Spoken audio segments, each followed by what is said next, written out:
Friends, welcome to Sandhya குட்டி channel. இன்றைக்கி நம்ம சேனல் மூலிமா ஒரு சூப்பரான முட்டை பிரியாணி எப்படி செய்யுதுன்னு சொல்லிட்டு பார்க்கலாங்க. அதுக்கு ஒரு கடாய் ஒன்று வச்சுக்கிட்டேன். ஒரு 2 டீஸ்பூன் அளவுக்கு நான் சேர்த்துருக்கேங்க. இப்போ அது கூடவே ஒரு 1/2 டீஸ்பூன் அளவுக்கு வெறும் மிளகாய்த்தூள், ஒரு 1/4 டீஸ்பூன் அளவுக்கு கரம் மசாலா, ஒரு 1/4 டீஸ்பூன் அளவுக்கு சால்ட் எடுத்து வச்சுருக்கேங்க. ஒரு 1/4 டீஸ்பூன் அளவுக்கு மஞ்சள்தூள், 1/4 டீஸ்பூன் அளவுக்கு பெப்பர் தூள் எடுத்து வச்சுருக்கேன். சேர்த்துக்கலாம். சேர்த்துட்டு ஒரு நிமிஷத்துக்கு நல்லா அந்த பச்சை வாடை போகிற வரைக்கும் இது போல் வதக்கி விட்டுக்கலாங்க. இன்றைக்கி நான் 9 முட்டை எடுத்து வச்சு அது கீரல் போட்டு எடுத்து வச்சுருக்கேன். சேர்த்து விட்டுக்கலாம்.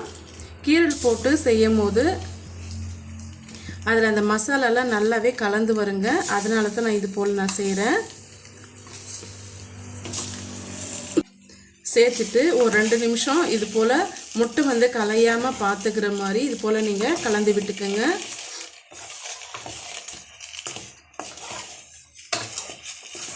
இப்போ இது ஒரு ஓரமாக இருக்கட்டும்.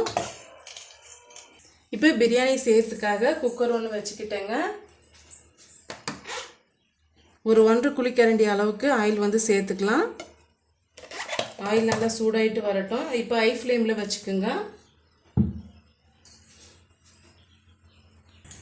பாருங்கள், ஆயில் நல்லா சூடாயிட்டு வந்துருச்சு. இந்த ஸ்டேஜில் 2 பட்டை எடுத்து வச்சுருக்கேங்க. இன்றைக்கி நம்ம எடுத்துருக்கிற அளவுன்னு பார்த்தீங்கன்னா 1 கிலோ அளவுக்கு நான் மெஷர்மெண்ட்டெல்லாம் நான் சொல்லிகிட்டு இருக்கேன். 3 மராத்தி மொக்கு,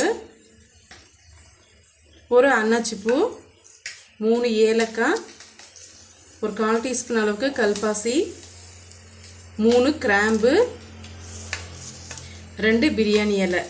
இப்போ இதெல்லாம் 1 நிமிஷத்துக்கு நல்லா வதங்கி வரட்டும். பாருங்கள், நல்லா புரிஞ்சு வந்துருச்சு. இந்த ஸ்டேஜில் 3 மீடியம் சைஸு வெங்காயம் எடுத்து வச்சுருக்கேன். சேர்த்து விட்டுக்கலாம்.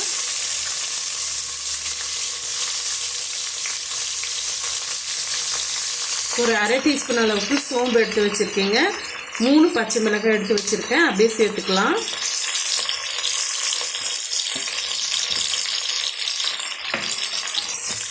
சேர்த்துட்டு வெங்காயம் ஓரளவுக்கு வதங்கி வரட்டுங்க. அது வரைக்கும் நம்ம வதக்கி விட்டுக்கலாம். சீக்கிரமாக வதங்கி வர்றதுக்காகவும் நான் மொத்தமாகவும் சேர்த்து நான் உப்பு சேர்த்துக்கிறேன்.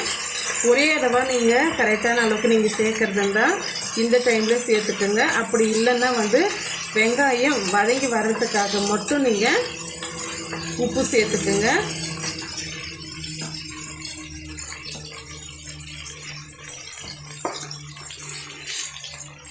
பாருங்கள், இப்போ நான் மொத்தமாக சேர்த்து இந்த அளவுக்கு நான் உப்பு சேர்த்துக்கிறேன்.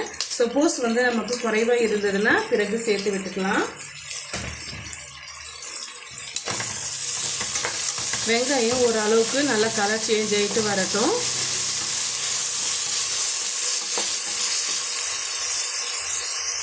பாருங்கள், வெங்காயம் ஓரளவுக்கு கலர் சேஞ்ச் ஆகிட்டு வந்துடுச்சு. இந்த ஸ்டேஜில் ஒரு 1 டேபிள் ஸ்பூன் அளவுக்கு நான் இஞ்சி பூண்டு பேஸ்ட் எடுத்து வச்சுருக்கேன். சேர்த்துக்கலாம். சேர்த்துட்டு ஒரு 2 நிமிஷம் நல்லா பச்சை வாடை போகிற வரைக்கும் வதக்கி விட்டுக்கலாங்க.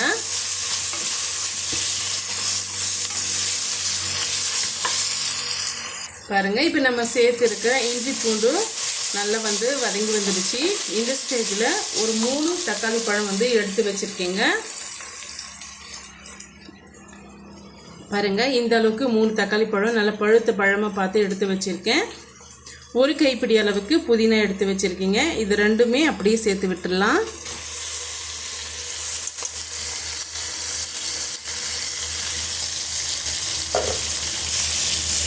சேர்த்துட்டு தக்காளி முழுமையாக நல்லா மசிஞ்சு வரணுங்க. அது வரைக்கும் நம்ம வதக்கி விட்டுக்கலாம். உப்பு சேர்த்துருக்கிறதுனால சட்டுனே வதங்கி வந்துடும்.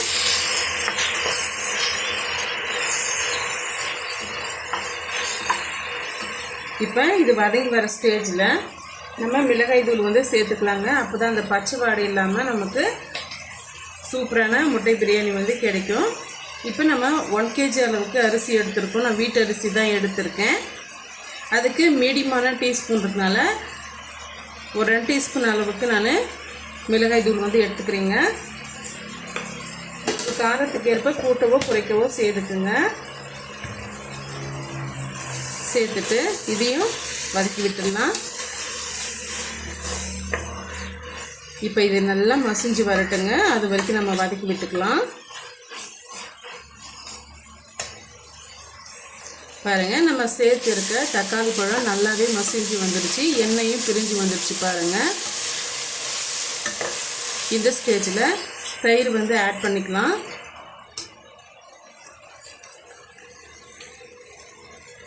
பாருங்கள், ஒரு 50 ml அளவுக்கு நான் தயிர் ஆட் பண்ணிக்கிறேன்.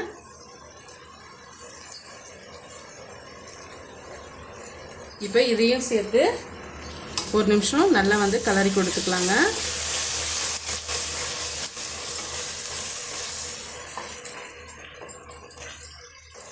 பாருங்கள், ஒரு 2 நிமிஷத்துக்கு நான் வதக்கி எடுத்துக்கிட்டேன். இப்போ வந்து தண்ணி அளந்துட்டு சேர்த்து விட்டுக்கலாம். இது வீட்டு அரிசின்றதுனால 1க்கு 2ன்ற கணக்கில் நான் தண்ணி எடுத்துக்க போகிறேன். பாருங்கள், இந்த கப்பால் தான் நான் வந்து அரிசி வந்து அளந்து எடுத்துக்கிட்டேங்க. இப்போ இந்த கப்பால் 2 கப் அளவுக்கு நம்ம தண்ணி சேர்த்துக்கலாம்.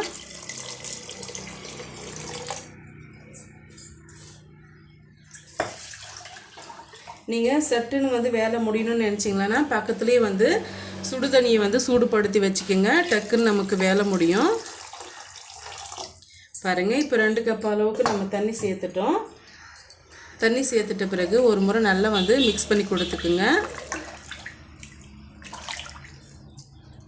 இப்போ மூடி போட்டு விட்டுடலாம், அப்போ தான் வந்து சீக்கிரமாக தண்ணி கொதிச்சு வரும். கொதிச்சு வந்த பிறகு நம்ம செக் பண்ணி பார்த்துட்டு அரிசியை வந்து சேர்த்து விட்டுக்கலாம். இப்போ மூடி போட்டு விட்டுக்கலாங்க. பாருங்கள், இப்போ மூடி ஓப்பன் பண்ணி பார்க்கலாம், நல்லாவே கொதிச்சு வருது பாருங்கள். இந்த ஸ்டேஜில் உப்பு காரம் வந்து கரெக்டாக இருக்கான்னு சொல்லிட்டு செக் பண்ணி பார்த்துக்குங்க. பாருங்கள், நம்ம சேர்த்துருக்க உப்பு காரம் எல்லாமே கரெக்டாக இருக்குது. இப்போ நம்ம ஊற வச்ச அரிசியை வந்து சேர்த்து விட்டுக்கலாம். அரிசி பார்த்திங்களான்னா கிட்டத்தட்ட ஒரு அரை மணி நேரம் வந்து ஊறி வரணுங்க. கொஞ்சம் கூட தண்ணிகள் இல்லாமல் வடிகட்டிட்டு சேர்த்துக்குங்க, அப்போ தான் நம்ம சேர்த்துருக்கிற அளவு வந்து கரெக்டாக வரும். இப்போ ஒரு முறை நல்லா வந்து மிக்ஸ் பண்ணி விட்டுக்குங்க. இப்போ மூடி போட்டு ஒரு விசில் வர வரைக்கும் நம்ம ப்ரெஷர் போகிற வரைக்கும் நம்ம வேக வச்சு எடுத்துக்கலாம். பாருங்கள், குக்கர் மூடி போட்டாச்சு. இப்போ ஒரு விசில் வரட்டும், அதுக்கு பிறகு நம்ம ஓப்பன் பண்ணி பார்க்கலாம். மீடியமான ஃப்ளேமில் வச்சு வேக வச்சு எடுத்துக்குங்க, ஹை ஃப்ளேமில் வேண்டாம். ப்ரெஷரும் வந்து போயிடுச்சு. இப்போ ஓப்பன் பண்ணி பார்க்கலாம். பாருங்கள், இப்போ நம்ம சேர்த்துருக்க அரிசி வந்து நல்லாவே வெந்து வந்துருச்சு. இப்போ இது ஒரு முறை மிக்ஸ் பண்ணி விட்டுக்கலாங்க. மிக்ஸ் பண்ணி விட்டுக்கிட்ட பிறகு நம்ம ஏற்கனவே வதக்கி வச்சுருக்க முட்டையை வந்து வச்சு நம்ம சர்வ் பண்ணிக்கலாம்.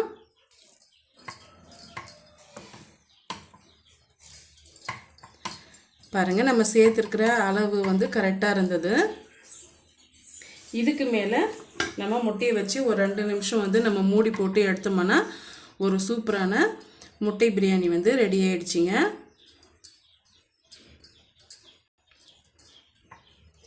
நான் சொன்ன அளவுகளோடு நீங்கள் செய்து பாருங்கள், ரொம்பவே டேஸ்டியாக இருக்கும். செய்து பார்த்துட்டு எப்படி இருக்குன்னு சொல்லிட்டு மறக்காமல் உங்களுடைய ஃபீட்பேக்கை என்னோட வந்து ஷேர் பண்ண மறந்துடாதீங்க. இது போல் டேஸ்டியான சிம்பிளான ரெசிபிஸ் பார்க்க நம்ம சேனலை ஃபாலோ பண்ணவும் மறந்துடாதீங்க. தேங்க்யூ ஃபார் வாட்சிங்.